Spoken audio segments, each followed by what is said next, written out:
చెప్పురా. పొలం కాడికి వచ్చిండ్రా. చెప్పు.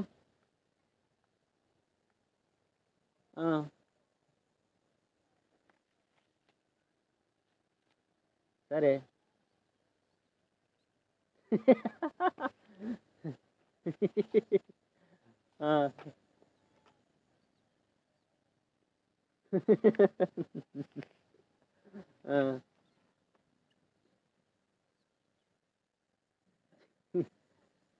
సరే, ఇప్పుడు ఏం చేద్దాం అనుకుంటాను? అరే, నేనేం చెప్పాలరా నీకు? సరే, నీకు సబ్స్క్రైబ్ ఉందిగా. ఓకే, వీడియో పెడతా చూడు.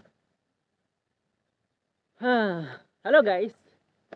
అయితే మామూని ఇష్యూ ఏంటంటే, వీని విలేజ్లో వీనికి తెలిసిన, అంటే వీనికి రిలేషన్ అయిన వీళ్ళ బాబాయ్ అండ్ వీళ్ళ మామయ్య ఇద్దరు సర్పంచ్గా పోటీ చేస్తున్నారు. ఇప్పుడు వీడి బాధ ఏంటంటే, వీళ్ళ మామయ్య వచ్చి అల్లుడు ఓటై అని అంటున్నాడు, వాళ్ళ బాబాయ్ వచ్చి కొడుకా ఓటై అని అంటున్నాడు. వీడు ఎవరికి ఓటేయాలో వీనికి అర్థం కాని సిచ్యువేషన్ ఉంది.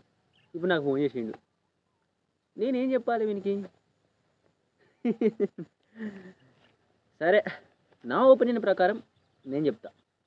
ఏం చెప్పాలనేది నా వ్యక్తిగతం, కానీ మీతోటి పంచుకుంటున్నా, వినండి. అయితే ఒకటి, మీ మామయ్య అయినా బాబాయ్ అయినా నిలబడింది పాలిటిక్స్లో. పాలిటిక్స్ అంటే సేవ చేయాలి, బాధ్యత ఉండాలి. వాళ్ళు ఒక బాధ్యతమైన పదవికి నిలబడాలని నామినేషన్ చేశారు. కాబట్టి ఇక్కడ మనం కన్సిడర్ చేయాల్సింది ఏంటంటే, బంధుత్వాన్ని ఎప్పుడు కన్సిడర్ చేయకూడదు. ఒకటి, వాళ్ళు ఒకవేళ గతంలో కనుక పోటీ చేసి గెలిచిన వారైతే వాళ్ళు అప్పుడు ప్రజలకి ఏమైనా సహాయం చేశారా, సేవ చేశారా అనేది ఆలోచించుకోవాలి. ఒకవేళ చేయకపోతే, ఇంతవరకు ఎప్పుడు పోటీ చేయలేదు అనుకుంటే, ఫ్యూచర్లో అతను ప్రజలకి సేవ చేయగలిగే దమ్ము ఉందా, అతను చేయగలడా అనేది ఆలోచించుకోవాలి. అంతే తప్ప ప్రజాస్వామ్యంలో బంధుత్వానికి చోటు లేదు. ఇది నీ ఒక్కని విషయం కాదు, ఇది ప్రజల విషయం, నీ ఊరి విషయం.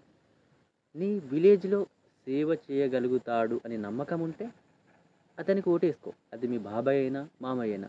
అంతే తప్ప బంధుత్వం, వీడు మావోడు అని ఓటు వేయకూడదు.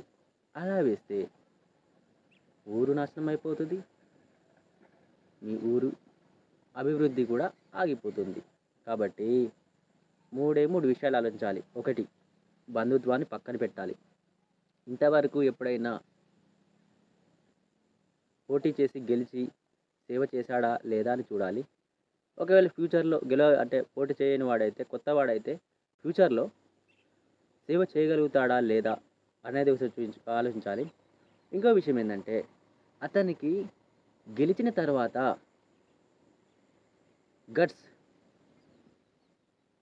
విలేజ్ని అభివృద్ధి చేయగలిగే దమ్ము ఉందా, విలేజ్ని అభివృద్ధి చేయగలడా, అసలు ఆ పదవిని తట్టుకోగలడా, ఆ పదవికి న్యాయం చేయగలడా అనేది ఆలోచించాలి. ఇలా అన్నీ ఆలోచించుకొని ఎవరైతే మీ విలేజ్ని అభివృద్ధి చేస్తారో, మీ విలేజ్ వాళ్లకు సహాయంగా ఉంటారో అతన్ని ఎంచుకొని ఓటు వేయాలి. నాకు ఎక్కువ సమాచారం చెప్పలేను, మీరు ఇక క్షుణ్ణంగా ఆలోచించుకోండి. ఎందుకంటే నాకు తెలిసినంత వరకు ప్రతి ఒక్కరికి ఒక ఆలోచన ఉంటుంది. వీడు తెలివైనవాడు, వాడు తెలివైనవాడు అని నేను ఎప్పుడు అనుకోను. ప్రతి ఒక్కడు తెలివైనవాడే, వానిలో ఏదో మ్యాటర్ ఉండే ఉంటుంది. కాబట్టి నాకు తెలుసు, నాకంటే ఎక్కువ మ్యాటర్ మీకున్నది. మీరు చాలా తెలివైన వాళ్ళు. కాబట్టి మీ తెలివిని పదును పెట్టి ఎవరైతే సర్పంచ్ కానీ, ఎమ్మెల్యే కానీ, ఎంపీ కానీ, ఏ పదవినా, ఒకవేళ ఫ్యూచర్లో ఇలాంటి ఒక ఇబ్బంది ఎవరికి వచ్చినా, సిచ్యువేషన్ ఎవరు ఫేస్ చేసినా ఏం చేస్తారు? ఆలోచించి తుది నిర్ణయం తీసుకొని సరైన వ్యక్తిని గెలిపించండి. ఏమిరా వీడియో చూస్తున్నావా? అయితే అర్థమైంది కదా. Done. Okay, thank you guys.